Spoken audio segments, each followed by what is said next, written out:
Assalamualaikum warahmatullahi wabarakatuh. Waalaikumsalam warahmatullahi Waalaikumsalam wabarakatuh. warahmatullahi wabarakatuh. Waalaikumsalam. Ya, Waalaikumsalam warahmatullahi wabarakatuh, Pak. oke. Wah, seger banget ya habis puasa ya. Waalaikumsalam warahmatullahi wabarakatuh, Pak. Oke, pertama-tama Waalaikumsalam. dan keluarga mengucapkan minal aidin wal faidin, mohon maaf lahir dan batin. Semoga selama masa pandemi ini teman-teman diberikan kesehatan ya. Amin. Amin. Iya. Amin. Dan imunnya harus kuat ya. Jaga stamina tubuh. Karena pandemi ini mungkin lama ya, karena obatnya belum ditemukan, jadi ya kita harus tetap jaga kondisi badan ya. Oke, kemarin tugasnya kelompok mana ya yang belum pernah maju? Udah masuk belum?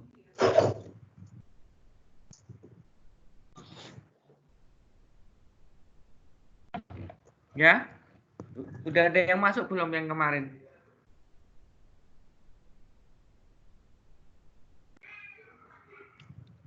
Oke, ini baru 15 orang yang masuk.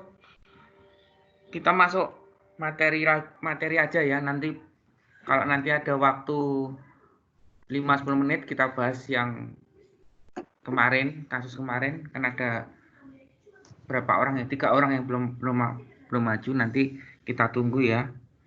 Jadi kita bahas masalah sistem informasi pemasaran. Nah, mungkin teman-teman kan sudah belajar ya manajemen pemasaran ya. Jadi di dalam manajemen atau marketing manajemen itu kan kita harus, apalagi di zaman sekarang ya, revolusi industri 4.0, itu kan IT, skill IT itu sangat penting ya, apalagi menggunakan sistem informasi. Kita harus menggunakan informasi. Jadi kadang ada ya anak teman saya itu, dia mengambil ekonomi manajemen, marketing, dia juga mengambil konsentrasi di IT-nya. Ya, jadi sekarang kan perusahaan itu biasanya nggak hanya dia membutuhkan skill marketing, tapi dia juga membutuhkan skill IT. Ya, oke. Itu sebagai pendahuluan. Ya, jadi sistem informasi pemasaran itu atau SIP ya, mempunyai 3 subsistem. Jadi sistem informasi akuntansi sebagai pendukung ya, riset pemasaran. Riset itu ada yang ada di dalam perusahaan, dan dia memiliki intelijen pemasaran. Biasanya suatu perusahaan itu ada intelijen sendiri ya, perusahaan pesaing ya. Ya. Jadi perusahaan itu harus selalu mengembangkan, mempunyai kreativitas supaya tidak disalip perusahaan pesaingnya. Karena perusahaan pesaing atau perusahaan kita itu harus memiliki intelijen, ya. Kelemahan kita apa yang bisa menjadi kekuatan mereka. Jangan sampai kita dikalahkan, ya. Terus sistem informasi fungsional itu adalah sistem konseptual yang merupakan mirror image dari sistem fisik. Nah, ini sistem informasi fungsional. Sistem informasi fungsional di sini ada sistem informasi pemasaran, sistem informasi manufaktur, sistem informasi keuangan, nanti kita pelajari ya, sistem informasi SDM, dan sistem informasi sumber daya informasi. Sistem informasi pemasaran itu di sini mencakup fungsi pemasaran, di mana ini adalah merupakan sistem fisik di dalam perusahaan. Jadi ada fungsi pemasaran, ada fungsi manufaktur, fungsi keuangan, fungsi SDM, dan fungsi jasa informasi. Prinsip pemasaran teman-teman pasti udah wis gatok ya. Prinsip pemasaran atau marketing mix itu kan 4P ya, produk, promotion, place, dan price. Ada yang tahu produk itu apa?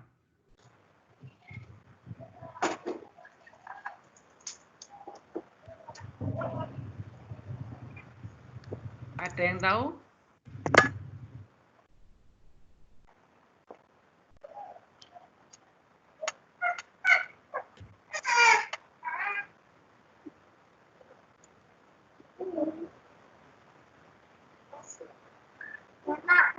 Barang, Pak. Barang Ya. atau jasa yang untuk diperjualbelikan, Pak. Ya, contohnya apa? Kalau barang itu mungkin bisa labelnya, kemasannya, ya kan? Terus mungkin tempatnya, wadahnya, pokoknya sesuatu tentang produk, coraknya, ya kan? Merek bisa seperti itu ya, itu contoh ya. Saya ngulang aja. Terus promosi. Promosi ada yang tahu promosi? Contohnya? Ya, promosi. Promosi kan ya gimana Mas? Mengiklankan, Pak. Oke, iklan. Terus iklan kan kita bisa iklan di televisi ya kan? Kita bisa iklan di radio, bisa iklan di surat kabar, bisa juga lewat Sosial orang media. orang door to door ya. Sosial media juga bisa, Pak. Gimana? Media. Iya, sosial media juga bisa. Nah, kalau yang lewat media itu kan baru tren sekarang ya. Karena Ya. sekarang misalkan koran, sekarang orang jarang loh baca Iya, Pak. koran, ya kan? Sekarang orang sering membaca tuh lewat media online kan, tribunnews.com misalkan ya. Jadi kalau teman-teman biasanya baca berita, itu kan biasanya ada iklan yang di tengah itu ya. Nanti diklik tutup baru kita bisa melanjutkan. Ya. Itu ternyata trik dari mereka, ya kan? Karena sekarang media online memang apalagi di zaman masa sekarang ya, orang nggak bisa kemana-mana, harus jaga jarak, tidak boleh keluar. Nah, Ya. misalnya ya cuma lewat medsos ya Online. kan. Nah, Ya. itu promosi. Terus berikutnya place atau distribusi. Ada yang tahu? Tempat. Distribusi. Tempat Distribusi kan penyaluran barang. ya bisa melalui agen ya, maklar Tempat ya untuk kan. memproduksinya. Kalau sekarang gimana? Dengan adanya pandemi ini untuk distribusi barang gimana? Lancar nggak? Lancar. Lancar, tapi harus sesuai izin itu, Pak. Harus sesuai WHO itu loh, Pak, kayaknya. Kayaknya ini ya banyak barang yang di Tertunda. toko ini banyak yang Tunda, Pak. Lancar, ya Pak. Kereta, Pak. stoknya habis. Mungkin karena ini ya harus ada izin dan sebagainya, itu yang menyulitkan barang itu terdistribusi ke daerah-daerah. Itu ya. Berikutnya adalah price, harga. Ada yang tahu? Maksudnya? Enggak. Nilai suatu barang, Pak. Contohnya, sistem penentuan harga misalkan. Supply dan demand. Nah, kan bisa perusahaan menentukan harga Harga murah. tetapnya atau harga pokok. Nah, harga murah misalkan. Susu biasanya 20.000, dia jual harga 15.000. Nah, itu sebenarnya murah ya. Cuma kan kadang kayak ini ya, contohnya tengkleng ya. Tengkleng itu harganya kan rata-rata 20-an. Ada yang jual 10.000. konsumen pasti bertanya dong, kuwi dagingnya daging kambing atau daging apa gitu kan? Kok murah gitu loh. Nah, murah kan konsumen juga curiga gitu kan. Nah, itu kan tantangan. Tapi ada juga harga tinggi dari harga pasar. Ya. Jadi ya resikonya nanti orang jarang beli. Cuma kan image-nya orang, wah harganya mahal nih berarti kualitasnya pasti bagus itu kan. Jadi perusahaan itu mempunyai tantangan dan resiko. Ini sampai di sini ada pertanyaan? Tidak. Belum, Pak. Belum, Pak. Oke, kita lanjutkan. Udah berapa orang nih yang masuk? Siap. Halo, Pak. 22. 22 ya? Iya, Oke, Pak. kita 22. sistem informasi pemasaran. Jadi ini berdasarkan Philip Kotler ya. Ini ada 3 arus informasi. Jadi dari internal. Internal itu kita bisa mengumpulkan ini kalau internal itu biasanya perusahaan mengadakan riset pasar ya. Riset misalkan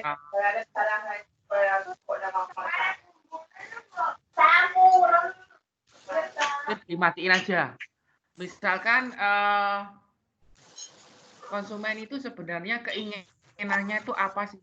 Terus produk-produk yang produk-produk kita itu sebenarnya sudah jenuh nggak di mata konsumen, atau konsumen mau ingin yang lebih tren, ingin inovatif. Nah itu kan butuh riset ya, pengembangan. Nah biasanya kan ada di perusahaan itu unit riset dan development. Itu biasanya dia mengembangkan apa saja. Misalkan dulu saya kan konsentrasi saya di marketing ya, bisa mengambil tesis antangin JRG ya tentang 4P ini ya. Dulu kan produk antangin itu kan hanya tablet, tidak ada yang sirup. Nah, waktu itu saya usulkan untuk dibikinkan rasa sirup ya. Ini sekarang ya ada yang bentuknya sirup, terus mungkin tempatnya dibikin lebih menarik, itu kan bikin konsumen lebih tarik untuk membeli. Berikutnya dimatiin dulu aja mic-nya. Berikutnya intelijen itu dari lingkungan ke perusahaan, jadi dari sekitar ya, perusahaan pesaing ya. Nah biasanya itu intelijen itu bisa jadi misalkan, loh itu perusahaan kok bagus ya, apanya yang bagus. Nah biasanya dia mencari gimana cara misalkan kalau produk HP itu kan iPhone ya, iPhone punya menu-menu seperti ini. Nah negara yang paling mampu meniru iPhone itu kan Cina ya.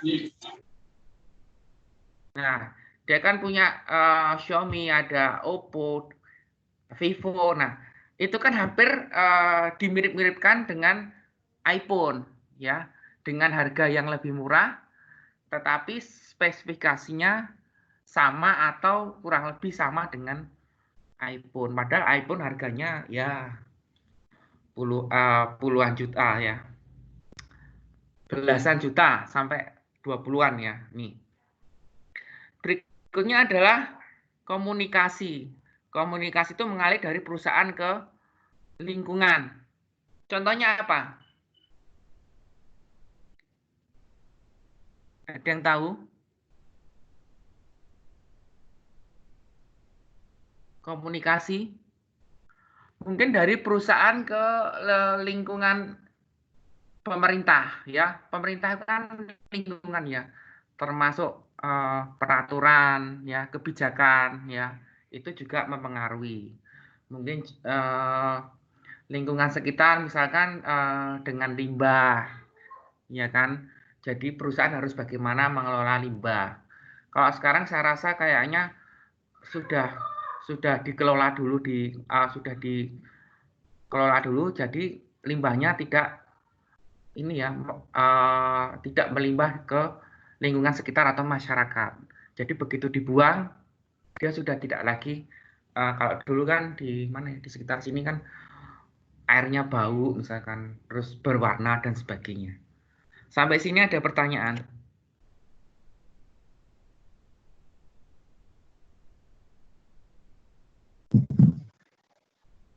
Nah, ini digambarkan oleh Kotler seperti ini ya, yang saya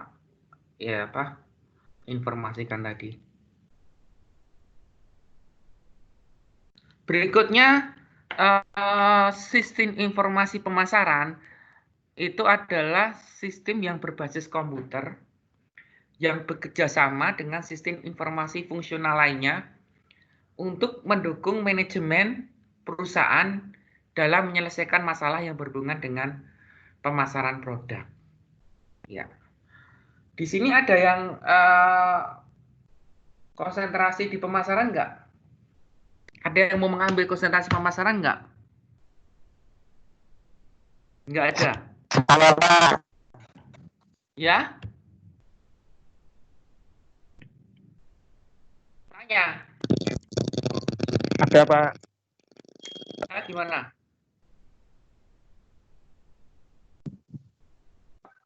Ada, Pak. Halo?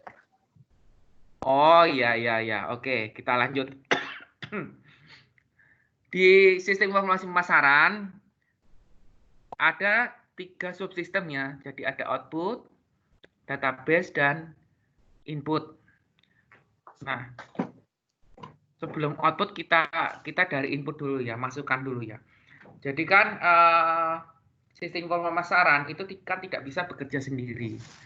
Jadi ada data dari sistem informasi akuntansi, ya, informasi akuntansi, data-data. Terus data dari riset pasar, ya, nanti ada tim risetnya. Terus dari intelligence, mungkin dari perusahaan-perusahaan pesaing yang ada di sekitar kita ya, perusahaan. Terus database itu proses ya. Dari input ke output itu kan harus ada proses ya. Proses dulu database, masuk ke database.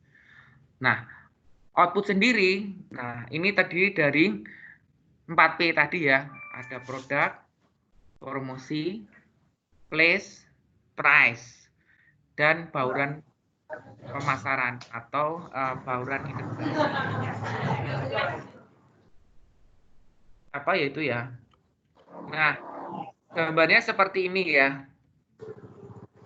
Subsistem input masuk database, baru ke subsistem output. Seperti ini, baru ke user atau pemakai. Jadi sistem informasi akuntansi dan intelijen riset pasar itu sumber dari perusahaan atau dari dalam. Kalau sumber dari lingkungan itu adalah subsistem intelijen pemasaran. Nah, kita bahas satu-satu. Untuk subsistem sistem informasi akuntansi, datanya apa? Ya data penjualan ya, order ya, sales order. Ya, ini masukannya. Terus di laporan SIA ini juga menyediakan data laporan periodik ya setiap bulan misalkan atau setiap minggu, laporan khusus misalkan pada saat-saat tertentu. Terus model yang berbasis pengetahuan ini untuk subsistem SIA. Biasanya berikutnya adalah subsistem riset pemasaran. Jadi biasanya manajer menggunakan riset pemasaran ini untuk mengumpulkan informasi. Jadi informasi apa? Ya ini informasi prospek calon konsumen atau informasi dari konsumen. Misalkan seperti tadi, konsumen itu maunya seperti apa, keinginannya seperti apa, kemasannya mau kayak gimana misalkan. Ya kan? kayak apa ya? Dulu itu nggak ada ya produk minyak goreng itu kemasannya itu kecil ya. Kayak botol Aqua yang kecil itu ya, yang 120 mili ya. Dulu kan nggak ada. Dulu kemasannya kan botol semua. Ya itu mungkin ada perusahaan yang mengadakan riset pasar, mungkin ada konsumen yang menghendaki seperti itu. Wah, kalau kita mau beli botolan, harganya Pak kurang, misalkan saya maunya minyak goreng yang harganya cuma 1.000 atau 800 rupiah. Nah sekarang akhirnya kan ada kan. Nah itu mungkin kita mengadakan riset dan perusahaan pun akhirnya mengabulkannya. Kita bikin keinginannya konsumen misalkan gitu. Berikutnya membeli atau mengadakan dari organisasi lain. Ya ini kalau dia kerjasama. Mungkin bahan bakunya misalkan dari luar negeri. Karena dari luar negeri, otomatis harga yang dijual akan pasti lebih mahal. Nah, mengadakan riset bagaimana kalau kita bahannya kita cari di lokal misalkan di dalam negeri. Jadi itu sangat akan mengurangi harga dari produk. Nah, seperti ini ya. Contohnya produk iPhone itu kan biasanya dari Amerika ya. Produk-produk HP itu ya. Sekarang kan dari Cina, makanya harganya bisa ditekan. Ya. Terus subsistem riset pemasaran ini meliputi juga pemrosesan menggunakan subsistem riset pemasaran. Ya, nih. Nah, data primer dan sekunder biasanya digunakan oleh subsistem riset pemasaran. Data primer dari konsumen ya misalkan. Sekunder itu mungkin bisa perusahaan mengambil data dari BPS. Itu bisa. BPS itu biasanya setiap tahun itu dia mengadakan ini ya riset juga. Nah itu bisa kita jadikan pedoman. Ya. Nah, contoh data primer ini dari survei pelanggan, wawancara bisa bantuan, misalkan ketemu di jalan, bisa lewat telepon, bisa lewat email, ya kan, bisa lewat WA, ya sekarang banyak sekali. Observasi atau pengamatan dan percobaan. Percobaan itu biasanya kalau produknya itu produk kosmetika, ya. Terus contoh data sekunder. Nah ini mailing list itu bisa itu diambil dari ini ya internet banyak. Retail sales statistik penjualan ya. Ini dari mungkin retailer ya, dari data retailer itu bisa diambil. Video retailer system juga bisa juga data BPS juga bisa kita ambil dari sini ya, data sekunder. Beberapa data sekunder harus dibeli dan sebagian gratis. Sampai di sini ada pertanyaan?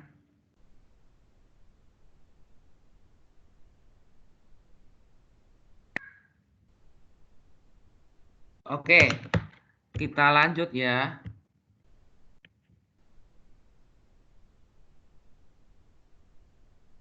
Marketing research software. Nah, di sini bentuknya paket grafik dan menjadikan riset pasar realitas bagi semua perusahaan. Jadi nanti kita memakai analisis statistik. Ya.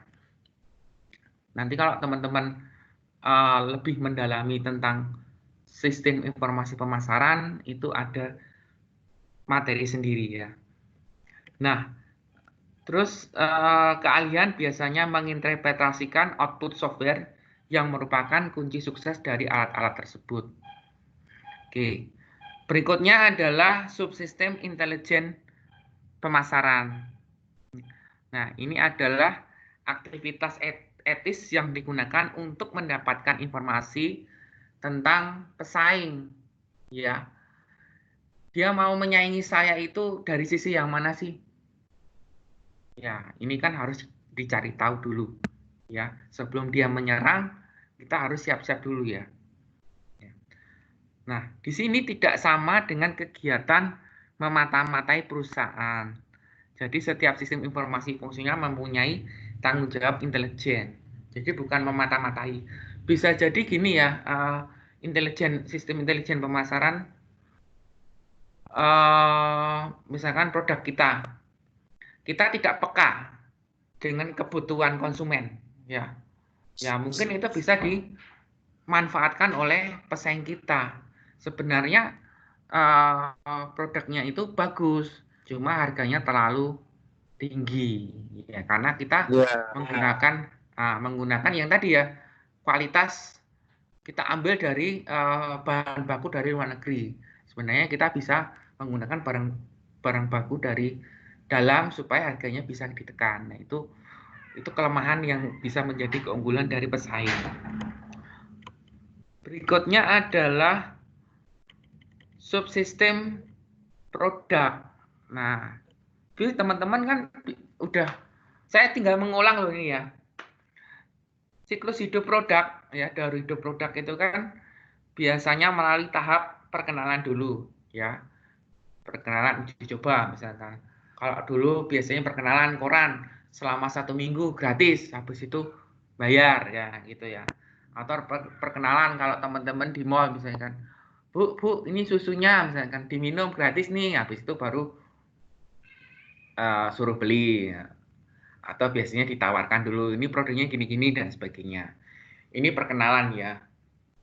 Perkenalan bisa menggunakan harganya lebih murah dari harga pasar atau biasanya lebih tinggi ya. Nih, berikutnya adalah pertumbuhan nih ya, ini pertumbuhan. Nah, pertumbuhan ya kita harus ini ya, jadi produk itu semakin penjualannya semakin meningkat, bagaimana cara kita bisa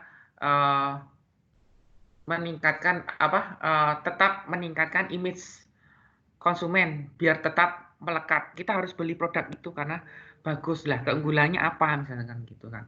Itu kan harus ditonjolkan ya.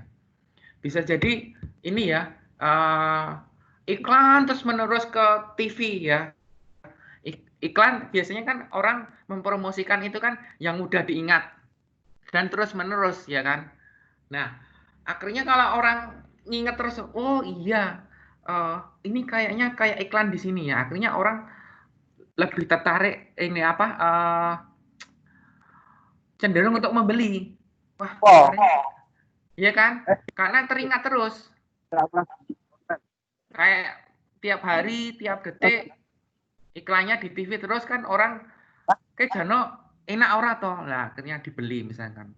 Oh, enak ya. Besok beli lagi. Ya. Orang akhirnya oh ini enak, akhirnya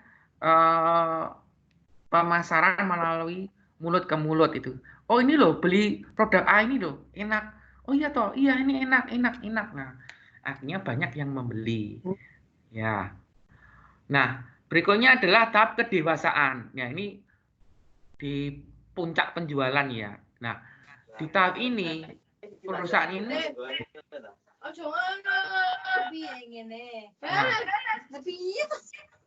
dimatikan dulu ya. Kalau tahap kedewasaan itu di saat penjualan tinggi itu jangan senang dulu, ya kan? Perusahaan pesaingnya di lingkungannya di situ itu pasti akan melihat, wah dia naik sekali tuh penjualannya. Nah, akhirnya kan banyak sekali ya persaingan. Nah, di waktu tahap seperti ini perusahaan harus menciptakan inovasi teknologi dan dia harus melakukan riset. Ya, maunya seperti apa, ya kan? Mau dibikin variasi bagaimana biar orang itu tetap akan tertarik untuk membeli produk kita. Nah, jangan sampai kita di tahap berikutnya, tahap terakhir penurunan. Nah, ini jangan. Kalau kita tidak ada inovasi, tidak tidak melihat keinginan dari konsumen, Ya, apalagi sekarang kan konsumen itu kan lebih kritis ya, nggak kayak dulu ya. Aku maunya gini-gini ya, lebih kritis. Nah, kita harus memahami. Kalau tidak memahami ya udah hancur ya kan. Nah, akhirnya perusahaan pesaing yang akan dulu ya contohnya teman-teman sudah pernah menggunakan HP Nokia nggak? Apa-apa. Sudah, Pak. Nokia Siemens dulu itu kan perusahaan ini ya, perusahaan ponsel yang penjualannya tinggi, ya kan? BlackBerry juga ya kan. Nah, kenapa bisa langsung drop turun? Ya karena mereka nggak punya inovasi. Akhirnya disalib Samsung misalkan sekarang ya. Terus apalagi produk-produk Cina itu kan.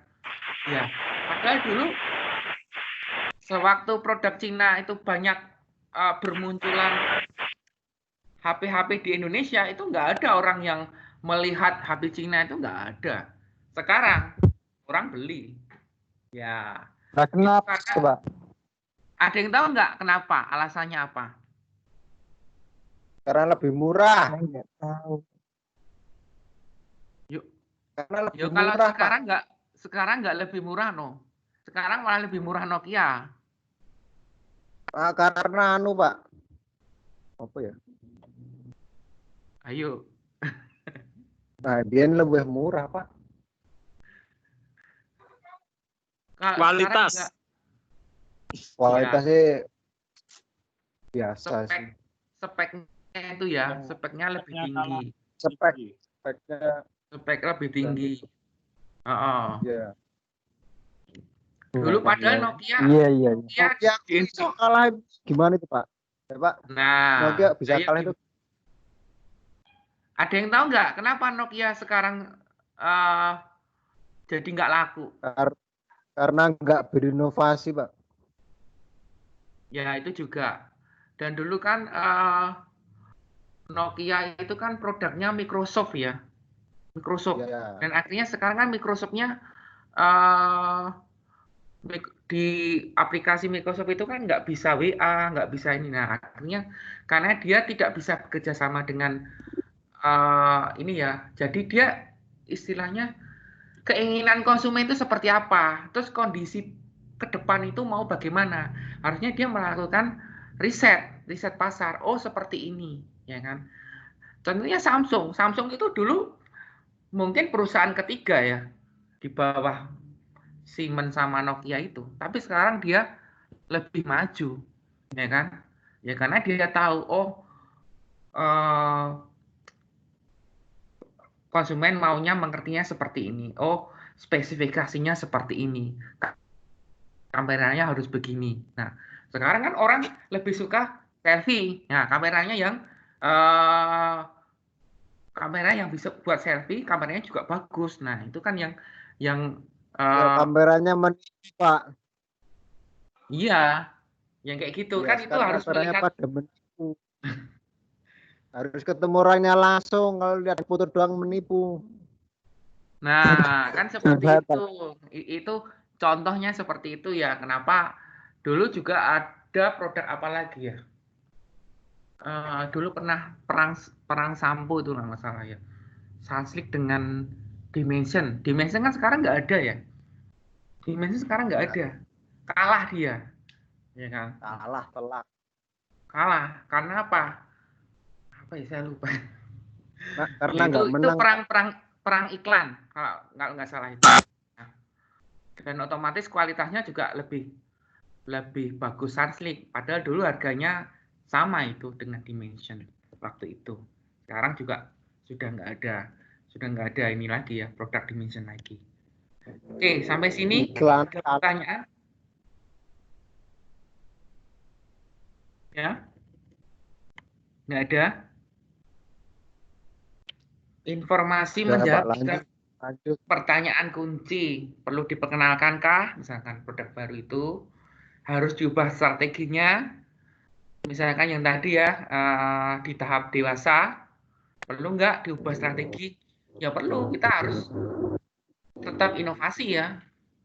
Ya, kayak sekarang misalkan pandemi. Ya nggak bisa kita mau hidup seperti normal lagi, nggak bisa. Kayak hotel, dia mau kembali seperti semula, ya nggak bisa. Ya sekarang harus memperhatikan protokol kesehatan. Kemarin saya lihat di televisi ya, misalkan masuk check in, harus dicek suhunya dulu misalkan. Terus baru masuk misalkan di resepsionis dikasih separator. Nah kan harus seperti itu untuk keamanan ya. Untuk sementara seperti ini kan untuk masa pandemi kan harus seperti ini. Kalau kita kan harus tahu kebutuhan masa sekarang itu kan seperti itu, nggak bisa hidup kembali seperti nggak bisa. Nah, perlukah dihapus misalkan produk itu? Nah, ada suatu produk itu dinamakan produk gagal ya. Ada yang tahu nggak contohnya produk gagal? Ayo, ada yang tahu nggak contoh produk gagal? Kendaraan. Kendaraan apa? Pak. Nokia N63. Motor. Nokia Motor N63. Karisma. Ya. Nah, kalau produk gagal itu kan harus dia tidak diperbanyak lagi produknya. Misalkan kita udah mengeluarkan saya mau tanya nih, Pak. Ya, 100 unit ya sudah. Kita nggak usah perbanyak lagi karena itu produk gagal ya. Ini harus dihapus. Ada dulu yang produk gagal itu produknya dikembalikan lagi ke perusahaannya. Sampai sini ada pertanyaan? Saya mau tanya, Pak. Saya mau tanya. Lanjut. Gimana? Itu tuh BlackBerry sekarang bisa nggak keluar lagi tuh gimana Pak itu ceritanya Pak? Itu karena ada yang tahu nggak? Pak itu sangat booming gitu Pak. Itu kayaknya udah keren gitu pakai BB. Sekarang udah nggak ada yang pakai itu. Padahal dulu BBM itu keren ya, lebih keren daripada WA lo ya. Dulu orang pakai WA itu jarang loh, ya, lebih sering pakai BBM. Ya, karena dulu Pak, BBM sekarang naik di pelosok susah dapetinnya. Itu enggak. Dulu kan aplikasi, dulu kan Android, dulu kan nggak bisa BBM, ya kan? Nah, akhirnya BBM dibeli oleh Android. Padahal udah ditegur ya. Kalau seumpamanya nanti BBM dibeli Android, BBM pasti akan ditinggalkan oleh penggunanya. Nah, itu kalau nggak salah itu hampir karena nggak spesial lagi. 2014 ya. 14 itu sudah dibeli. Terus kalau nggak salah 2016 itu BBM sudah mulai ditinggalkan, Mas. Nah, yang kedua, itu dulu BBM itu kan nggak ada iklan. Pada tahun 2015 ya kalau nggak salah itu BBM kok isinya iklan terus ya. Akhirnya kan orang males. Akhirnya orang berpindah ke WA. Nah, dan tahun 2017 kalau nggak salah BBM itu tidak bisa untuk ber-WhatsApp. Padahal orang 2017 itu sudah banyak menggunakan WA. Jadi akhirnya WhatsApp apa itu, Pak? Gimana? Ber-WA. WhatsApp itu. Oh. Nah, akhirnya kan karena orang sudah sering menggunakan WA, BBM ditinggalkan sampai sekarang gitu loh. Padahal dulu sudah pernah diingatkan oleh ilmuwan tentang teknologi. Ya jangan BBM itu BBM saja. Kalau Android ya jangan. Akhirnya apa? Sekarang orang tidak menggunakan BBM dan aplikasi BBM kan dihapus ya Mas ya. Ada BBM tapi BBM Enterprise. Itu. Sampai sini ada pertanyaan? Nggak laku. Oke, lanjut ya. Lanjut. Lanjut. Model evaluasi produk baru bagian lain dari subsistem produk komite produk baru. Di sini misalkan membuktikan produksi sebagaimana pemasaran, membuat daftar keputusan dan bobot masing-masing keputusan. Ya, nanti ada bobot masing-masing. Terus berikutnya adalah subsistem tempat atau place. Ini menggunakan distribusi pendek atau panjang misalkan. Kalau produk itu produk yang mudah rusak, biasanya distribusi pendek ya. Kayak buah itu kan atau sayur itu kan pendek ya, biasanya dari petani langsung dibawa ke pasar. Pasar baru dibeli oleh pengepul ya. Dibeli oleh toko-toko kelontong kecil ya, toko sayuran itu atau yang pakai keranjang-keranjang itu. Distribusi panjang misalkan barang-barang elektronik gitu ya. Dari Mobil, pabrik ya, yang dari pabrik. Ya, pabrikan ya, tuh. Berikutnya material, uang dan informasi mengalir melalui saluran distribusi. Jadi aliran sumber daya, terus ada umpan balik, jadi aliran berlawanan dengan aliran sumber daya. Ada feedback dan ED ya. ED kemarin kan kita pelajari juga informasi ya.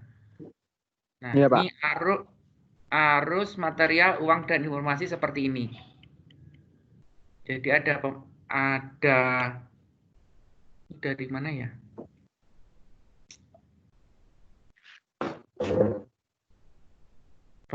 Perusahaan ya. Perusahaan manufaktur langsung ke distributor. Pedagang besar ke perusahaan manufaktur. Pengecer ke pedagang besar, konsumen ke pengecer. Nah, ini aliran uangnya. Nah, kalau aliran barangnya kan kebalikannya. Ini seperti ini. Ya kan? Kalau dia tadi apa ya?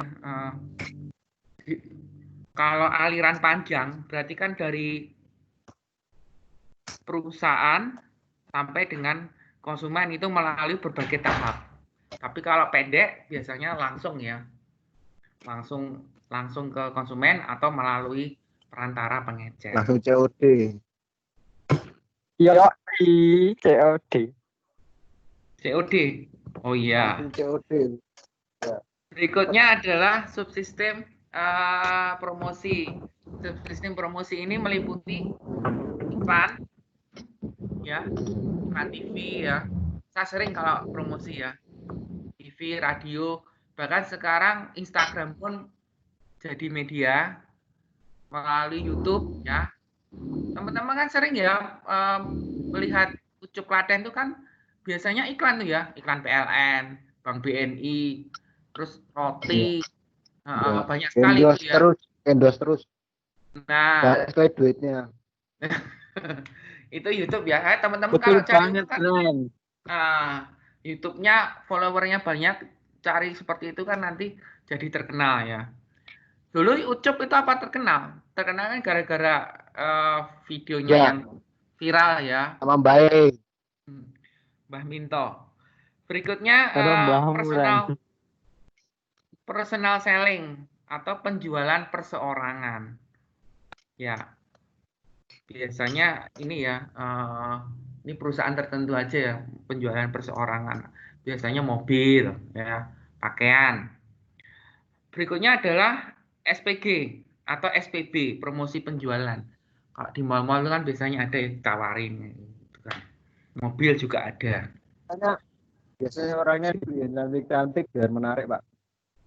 Nah, itu kan SPG yang mobil ya biasanya. Rokok tuh yang sering ya di kampus-kampus. Ya. Nggak tahu kalau di Uniba ada nggak? Soal marketing itu. Nah, di Uniba ada nggak yang itu sales-sales rokok itu ya? Biasanya kan sering itu ya. Daftar nggak diterima, Pak. Oh, nggak diterima. Kacau. SPG mobil nggak boleh. Kalau dulu saya di UGM tuh banyak ya, sering ya di situ. Berikutnya subsistem harga. Nah, ini bisa berdasarkan harga. Gimana? Oke, lanjut. Berdasarkan harga atau berdasarkan permintaan, ya. Di saat permintaan naik, pasti harganya akan turun. Kalau permintaannya turun, harganya pasti akan naik. Itu kan hukum dari permintaan. Terus yang terakhir adalah subsidi. Gimana? Itu ada salah satu brand, peminatnya banyak, tapi dia buatnya cuma sedikit biar mahal katanya itu. Ada itu dari Amerika. Ya, itu kan ini ya. Apa itu, Reng? Itu strategi taktik. Supreme. Nah, itu taktik ya. Oh, itu. Kayak dulu Itu kan di peminatnya TV. banyak, tapi dia produk. Ya. Dia jualnya merek barang. Itu strateginya pemasarannya itu kan bagus. Jadi supaya barangnya langka, harga berapapun dibayar kan seperti itu. Kalau barangnya nggak ada, Ya. Nah itu kan seperti Oreo itu. 500.000 kemarin. Kenapa di Indonesia nggak ada seperti itu, Pak? Di Indonesia? Yes. Kayaknya belum ya. Indonesia Belum ada banyak ya. KW-nya malan, Pak. Kan banyak KW-nya di Indonesia, enak, lebih murah. Oke, itu ada yang makan ya. Berikutnya, subsistem bauran integrasi atau mix subsistem. Nah, ini tadi dari branded model ya. Model yang brand. Yang tadi itu dia hanya jual brand aja ya. Jadi ada solid influence ya. Influence penggemar ya. Solid. Jadi memang benar-benar yang memang dia itu fanatik mau beli itu. Berapapun harganya. Ya, dulu biasanya saya waktu kecil ya, pokoknya kalau nggak merek itu saya nggak mau beli. Ya, padahal mungkin kalau dilihat modelnya model lama, ya, saya maunya beli itu. Nah, itu namanya beli merek, ya kan? Ada nggak teman-teman di sini ya, misalkan aku maunya belinya itu si A, saya nggak mau. Padahal mungkin kalau dilihat dari tren, mungkin sudah tidak mengikuti tren sekarang gitu loh. Karena dia beli merek. Oh iya, misalkan kalau cewek-cewek biasanya tas ya, tas kan mengikuti model. Wah lah mereknya kiok, nggak suka aku. Yang ini aja, mereknya bagus. Padahal mungkin dia tidak mengikuti tren sekarang gitu ya. Nah ini Memang ada cewek seperti itu, Pak. Gimana? Kan ada orang yang kayak gitu ya kan, ada yang memang fanatik bener kan seperti itu. Terus disarouse atau respon, ya respon. Jadi model brand tapi responnya memang ada beberapa yang merespon, ya meskipun ya itu modelnya ketinggalan ya. Nah. Berikutnya, environment and retailer influence on the customer. Jadi ada yang dipengaruhi oleh individu, ada yang dipengaruhi oleh ini ya, kombinasi dengan masyarakat. Terus influence yang tidak diharapkan. Ini adalah gambarnya tren musim. Ada perusahaan manufaktur, pengecer, konsumen, pesaing, dan lingkungan. Jadi sebenarnya perusahaan itu kan ada lingkungan di sekitarnya, ada pesaingnya, ada outputnya konsumen, ada dia juga ada distributor termasuk pengecer. Ini seperti ini penggambarannya. Nah, sistem informasi pemasaran digunakan manajer untuk industri besar menggunakan komputer sebagai alat pemasaran. Jadi untuk apa? Untuk mengetahui kebutuhan dan keinginan konsumen. Yang kedua, memformulasikan bauran pemasaran atau 4P tadi ya. Price, product, place, dan promotion. adalah untuk menindaklanjuti seberapa baik bauran tersebut dapat diterima oleh konsumen. Dulu waktu tesis saya juga tentang bauran pemasaran dari produk Antani itu ya. Saya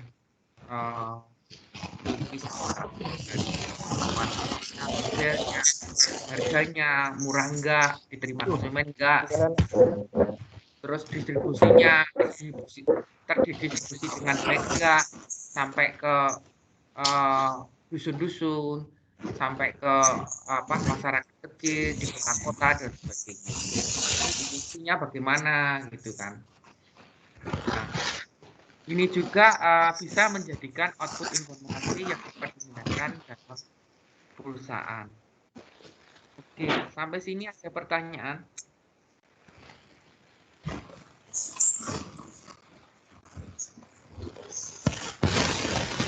Satu ya. Kalau enggak tak lanjutin. Ya.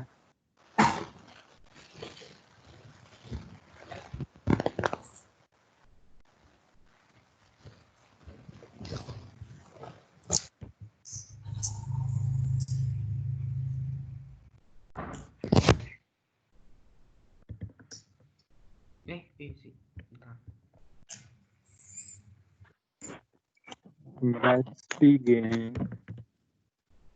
Oke, kita bahas yang riset pemasaran ya.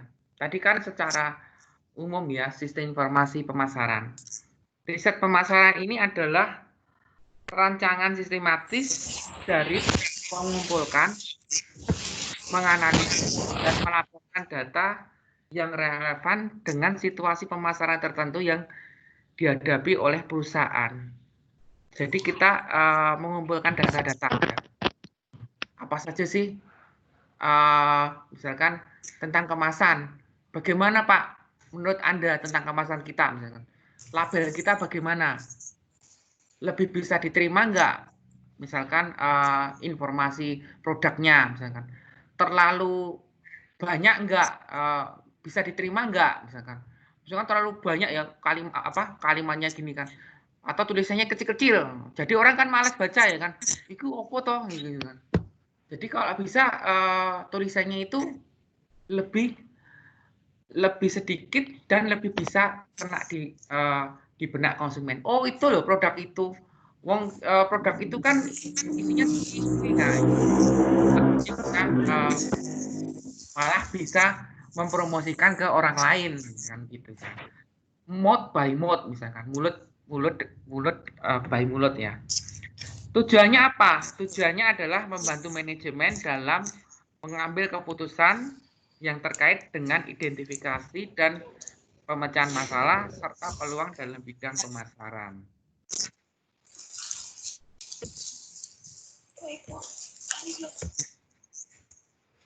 Nah, berikutnya adalah pertimbangan lain dalam riset pemasaran. Jadi di sini riset pemasaran itu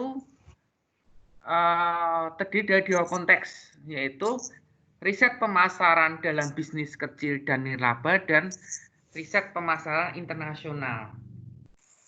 Nah, teman-teman di sini kan udah banyak yang jualannya. Kalau saya lihat di status itu ada yang jualan baju, ada yang jualan makanan, ada yang jualan apa lagi tuh, ya banyak ya. Saya kira kalau mungkin nanti bisa di mix ya jualan. Kok dodolanku nggak laku-laku toh Pak? Lah itu harusnya teman-teman melakukan riset juga karena nggak ada yang beli. Kenapa? Harganya tinggi lah, wong pesaing saya aja harganya cuma segini misalkan. Oh saya kurang variasi Pak, harusnya tak kasih topping atau apa gitu kan. Nah itu kan seperti itu. Nah riset pemasaran dalam bisnis kecil atau nirlaba ya. Jadi manajer bisnis kecil atau organisasi nirlaba dapat memperoleh informasi pemasaran yang baik hanya dengan mengamati hal-hal yang ada di sekeliling mereka. Jadi manajer dapat melakukan survei informal ya, secara informal ya, dengan menggunakan sampel sederhana, misalnya ya kan, atau misalkan ada pembeli, ya, misalnya kan, gimana setelah beli produk saya misalnya, ya nanti kan dia ada ini ya penilaian, wah produknya bagus nih, atau teman-teman kan ada yang iklan di Shopee ya, Shopee itu kan biasanya ada kalau nggak salah setelah membeli diberi bintang atau apa itu ya kalau nggak salah ya. Terus Gojek atau GoFood itu kan biasanya juga seperti itu. Jadi para manajer juga dapat melakukan eksperimen sederhana sendiri. Jadi misalkan, loh kok bintangku sedikit ya, ya bisa ini ya, kenapa ya kok seperti itu? Apa yang salah? Pelayanan. Nah, itu kan bisa menjadi ini apa ya maksudnya agar ke depan bisa lebih bagus lagi. Berikutnya adalah riset pemasaran internasional. Jadi pasar ini seringkali berbeda dalam tingkat perkembangan ekonomi, budaya, adat, dan pola pembelian. Pola membeli konsumen itu berbeda-beda ya. Ya. Namun demikian, penelitian tersebut sering menghadapi masalah yang lebih banyak dan lebih seragam. Di beberapa pasar luar negeri, penelitian nasional menghadapi berbagai kesulitan untuk memperoleh data sekunder yang baik. Nah, kalau ada tuh biasanya apa ya? Misalkan sapi, ya, kita jual di India, nggak bakal laku, ya kan? India itu kan sapi itu kan disembah ya, maksudnya hewan yang Dewa. tidak boleh dibunuh ya, disembelih. Lah kita kalau jual daging sapi di sana, ya pasti nggak laku, ya itu adat ya. Terus India. Gitu. Di Bali juga sama kayak gitu. Di Bali Gimana? juga sama kayak gitu, Pak. Di Bali.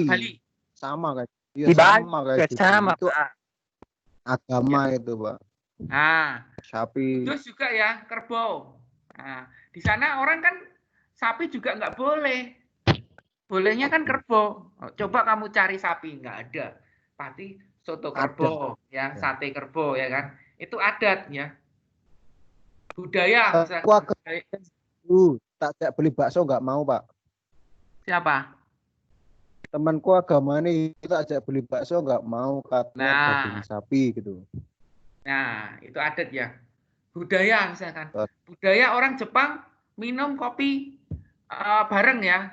Di sini mana orang mau minum kopi, minum teh? Nggak mau. Minum teh ya di rumah gitu kan. Terus misalkan apalagi ya?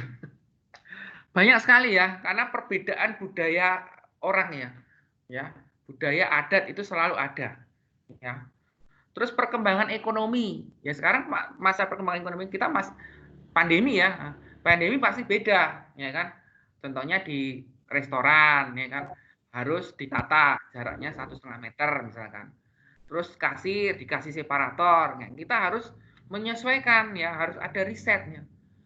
Nggak mungkin zaman sekarang kita harus kembali ke normal itu. Kalau kembali ke normal ya prediksinya bisa sampai 2 tahun, ya kan? Untuk sampai ada vaksin. Nah, masa seperti ini kan bagaimana kita bisa tetap barang kita laku, kita bisa melayani konsumen, ya kan? Di masa seperti sekarang ini ya, kita melakukan riset. Nah, teman-teman yang jualan ya bisnis itu ya itu harus melakukan riset juga gitu ya. Kondisi kayak gini gimana ya Pak? Nah, kondisi kayak gini misalkan jualan nggak pakai separator nggak mungkin ya. Ini kan orang ragu mau beli ya. Wah, ojo-ojo di situ tadi ada pasien positif atau apa ya kan itu kan. Ya itu kan konsumen masih takut ya. Tapi kalau di Solo kayaknya udah enggak ya. Di Solo kayaknya udah enggak. Oke, sampai sini ada pertanyaan enggak? Lanjut. Nah, ini proses riset pasar. Jadi yang pertama ini mendefinisikan masalah, jelas ya masalahnya apa yang dihadapi. Misalkan zaman pandemi, masalah nih, kok restoran saya nggak laku ya Pak? Masalahnya apa? Nah, dicari. Terus alternatif keputusannya apa? Dan tujuan risetnya itu untuk apa? Ya, biar kembali ke normal, gitu misalkan. Atau mall sepi, ya kan? Terus kita mengembangkan rencana riset, ya, dikembangkan dulu. Terus kita kumpulkan informasi, mungkin dari pelanggan-pelanggan kita yang lama. Bu, Pak, maunya seperti apa masa sekarang ini? Nah, misalkan gitu kan. Kita cari informasi, kita gali dari situ. Bisa melalui telepon, bisa melalui email, WA, dan sebagainya. Ya kan? Terus kita analisis, oh ternyata maunya mereka seperti ini. Ya. Terus kita presentasikan temuan atau kita rekap, ya. Kita rekap, oh seperti ini, seperti ini, seperti ini. Maunya seperti ini, ya. Terus kita ambil keputusan. Jadi keputusan kita ya harus seperti ini ya. Oke, ini prosesnya seperti ini ya kalau panjang. Tapi kalau secara intinya itu kan kita tuangkan dulu masalahnya apa, baru kita lakukan perencanaan kapan, ya. Terus kita informasi melalui wawancara atau apa dan sebagainya. Baru kita analisis maunya seperti apa, terus keputusannya seperti apa. Itu. Berikutnya, ini sistem informasi pemasaran tadi kita udah belajar ya. Kita ini lanjut. Nah, ini contoh HP ini. Samsung. Ya. Samsung dari mulai zaman tahun berapa ini? Saya masih kuliah ya kalau nggak salah ini ya. Ini sampai muncul seperti ini ya. Sampai kenapa bisa jadi dulu kan HP itu kecil-kecil, kenapa jadi gede-gede seperti ini ya kan? Nah seperti ini sekarang jadi gede. Dulu orang itu nggak mau ya layarnya gede, orang itu maunya yang simple, mungil, bisa masuk kantong ya kan, HP ya, terus yang kecil. Nah, sekarang kok orang maunya HP-nya gede-gede Mas, kenapa? Nah itu Perkembangan Samsung teknologi. dia Kegunaannya melakukan Pak. ya. Sekarang orang jarang loh menggunakan laptop. Orang sering menggunakan smartphone karena lebih gampang, lebih simpel ya. Dibawa-bawa kemana-mana bisa. Laptop jarang ya. Saya pun jarang menggunakan laptop, lebih banyak menggunakan smartphone. Sama. Apalagi Udah email bisa jarang. dibuka di HP ya kan. Terus kita biasanya sekarang melakukan apalagi di masa sekarang ini ya, semua harus online, itu kan pakai HP semua. Iya. Oke. Nah, nih. Mengapa Samsung? Apa ini? Benar. Mengapa Samsung dapat bertahan sebagai pemimpin pasar ponsel pintar Android di Indonesia? Ayo, siapa yang bisa? Karena Samsung selalu berinovasi, Pak. Dalam tahun ke tahun selalu berinovasi. Ya, oke, boleh. Ada lagi? Hah? Selain berinovasi?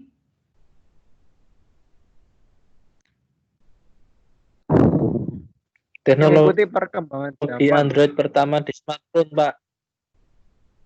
Ya, dia satu-satunya pelopor ya. Pelopor itu Pelopor. dia selalu mengembangkan teknologi ya, termasuk ini ya, kreatif ya. Iya, Nah, nih 4 alasannya seperti ini. Samsung mempertahankan basis riset yang didasarkan pada kebutuhan konsumen. Jadi dia secara kontinu selalu melakukan riset pasar. Jadi keinginannya pelanggan itu atau konsumen itu seperti apa? Maunya kayak apa sih? Dulu itu pakai Samsung kecil, ponsel kecil, pakai antena. Nah, wah, pakai antena itu sekarang kuno. Misalkan masuk di kandang tuh kayak ada apa? Ada antena itu loh, antena itu kan. Nah, berikutnya dia berinovasi lagi. Maunya seperti apa misalkan? Oh, yang ini misalkan agak gede sedikit. Agak gede tapi layarnya tetap kecil misalkan gitu kan. Masih berapa share lagi? Sampai sekarang akhirnya touchscreen terus layarnya gede. Kenapa? Ya orang cenderung menggunakan seperti itu daripada pakai laptop, ya kan. Berikutnya, Samsung menjaga dan mengembangkan ekosistem bisnis lain yang terkait, seperti penyedia layanan operator dan juga pengembang konten dan aplikasi. Jadi mungkin Samsung ini bekerja sama ya. Jadi bekerja sama mungkin dengan penyedia layanan itu mungkin di daerahnya sana di Korea ya. Di Korea mungkin dia punya penyedia sendiri dan dia mengembangkan konten sendiri. Samsung itu punya aplikasi kalau nggak salah ya. Ada itu. Saya dulu punya Samsung.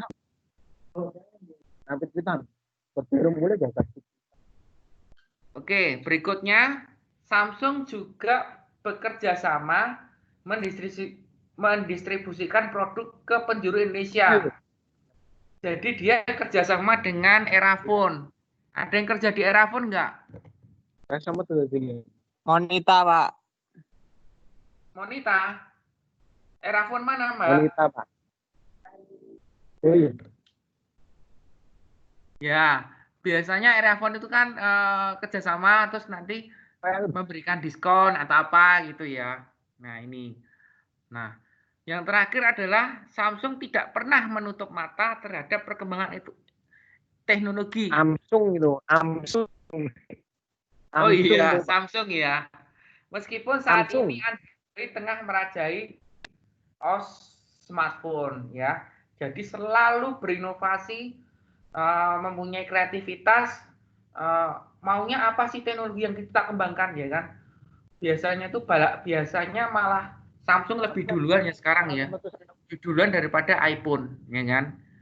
Ya misalkan ada 3 kamera belakang, 4, 5 dan sebagainya. Oke, sampai sini ada pertanyaan enggak?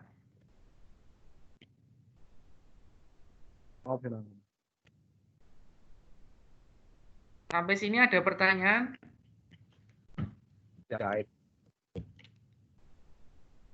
Ya, teman-teman kemarin yang kebagian tugas siapa ya? Rianto. Ada. Coba dipresentasikan 5 menit. Itu Pak. Jepri. Rianto. Ya, Mas Yanto sama Mas Jepri. Aku rata tugas. Enggak, bukan saya. Saryanto nih, Saryanto bisa. Wah, Saryanto sih cowok kan. Tugas sih. Saryanto bisa. Yang bisa saja, coba. Saryanto. Gasnya apa, Pak? Itu loh contoh. Saryanto bisa barengan. Contoh kejahatan komputer di Indonesia. Saryanto si hacker ayo. Nah, itu boleh. Saryanto bisa itu Pak, Saryanto. Saryanto Ayo Mas. Masar.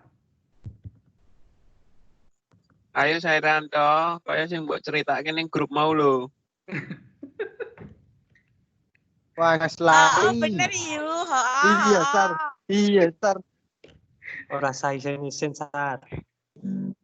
Lali. Ayo siapa yang bisa? Saryanto si hacker. Kejahatan komputer. Saryanto is the best. Makanya tak buka rekene Dorti Cafe no Pak.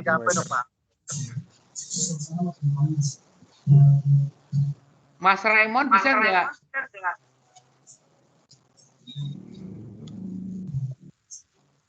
Gimana, Pak? Ya? Digital. Duh, sinyalnya. Apa? Coba. Udah aku denger kok. Yang kejahatan di mana, Pak? Hacker tentang apa ya, Pak? Hacker enggak, Semuanya, kejahatan Mas. komputer. Silakan, ada hacker dan sebagainya kemarin yang saya jelaskan kemarin itu. Ya. Oh, materi kemarin itu Pak. Bentar. Nah itu Saryanto tuh, coba. Wah, lali. Coba Atau Mas Haryanto. Dari penipuan online. Sing mbok Penipuan online. Ya, di mana itu, Sini, Mas? sini. Penipuan online di mana? Jualan pakai akun fake, Pak. Penipuan online. Jual Ya. apa, Pak? Jual apa, Kang? Oke. Berarti ini gini aja. Jadi tugas lagi semua ya. Wah, mantap. Mantap. Contoh kejahatan komputer tapi guys.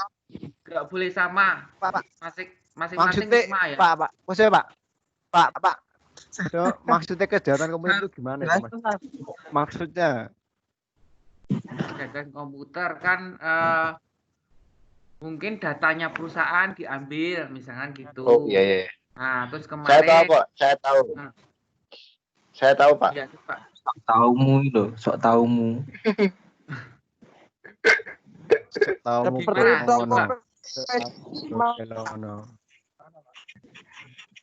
Jadi kayak gini, Pak. Kayak dulu ada kasus kayak peretasan data di kartu kredit. Jadi mereka mengambil kayak data-datanya untuk diambil kayak limit-limitnya gitu, Pak. Penyalahgunaannya. Oh, ya. Oke, itu bisa. Kayak kemarin juga di mana yang kasus di Indonesia itu yang Bank Mandiri tiba-tiba Tokopedia. saldonya konsumen itu saldonya apa ya, pelanggan itu kan habis itu di Iya, tahun betul. berapa nggak tahu ya, tahun lalu itu. Nah itu contohnya Betul, seperti betul. itu. Nah itu Bank Mandiri ya, akhirnya kan saldonya ditambahkan lagi oleh Bank Mandiri kan seperti itu. Itu berarti diretas ya Mas ya. Itu contoh kejahatan komputer seperti itu maksud saya. Iya. Sampai sini ada pertanyaan nggak? Udah nggak ada ya. Nggak ada ya. Oke. Sampai sini mungkin jika nggak ada pertanyaan, saya akhiri nanti langsung kuis aja ya. Terakhir, saya nggak ngasih tugas. Jadi nanti teman-teman coba membaca lagi contoh-contoh mungkin sistem informasi pasaran yang dilakukan di perusahaan-perusahaan. Itu contohnya seperti apa? Ya, sebenarnya itu banyak ya. Cuma mungkin banyak ya kayak di sistem informasi pemasaran di perusahaan-perusahaan itu sudah banyak dilakukan. Ya, dia biasanya menggandeng pihak ketiga. Biasanya kan pakai ini ya, pakai aplikasi. Karena semua sekarang pun dimanapun itu kan semua pakai aplikasi, ya. Di tempat saya pun juga ada aplikasi, ya. Aplikasinya banyak, ya. Aplikasi untuk misalkan kalau tentang perguruan tinggi itu kan sosialisasi promosi ya. Nah, bagaimana kita bisa mendetek misalkan kita melakukan promosi. Nah, seberapa berhasilkah promosi yang kita lakukan itu kan harus kita evaluasi. Nah, seperti itu kan ada aplikasinya. Misalkan kita melakukan berapa orang. Nah, nanti yang responnya itu seperti apa ya, itu kan harus ada. Itu contohnya seperti itu. Itu saja. Nggak ada pertanyaan? Nggak ada. Kalau nggak ada pertanyaan, saya akhiri. Wassalamualaikum warahmatullahi wabarakatuh. Waalaikumsalam warahmatullahi wabarakatuh. Waalaikumsalam warahmatullahi wabarakatuh.